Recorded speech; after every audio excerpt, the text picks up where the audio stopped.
Lo dice subito il presidente dell'Associazione Veneziana Albergatori Vittorio Bonaccini, per evitare fraintendimenti.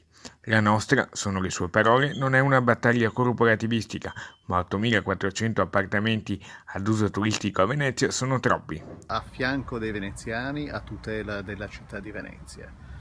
Ci stiamo muovendo per difendere esattamente il tessuto sociale, il tessuto urbano di Venezia.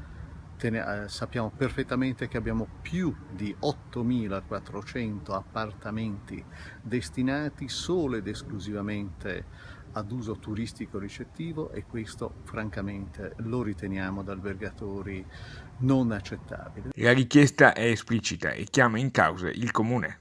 Regolamentazione stretta, severa, stringente delle possibilità di affittare, delle possibilità di commercializzare soggiorni, e principalmente che ci sia una regolamentazione a livello comunale. Invocati dal presidente Bonaccini provvedimenti anche in campo legislativo. Proposte di legge estremamente chiare, atte a tutelare direttamente la città di Venezia e la sua cittadinanza. Gli albergatori veneziani ringraziano i residenti e li invitano a proseguire nelle segnalazioni di eventuali irregolarità.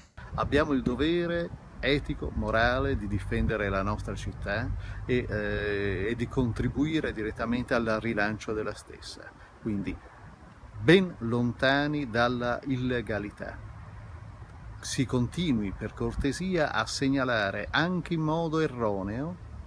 Un appartamento segnalato in modo erroneo non costituisce un problema. Può costituire un problema un appartamento irregolare non segnalato.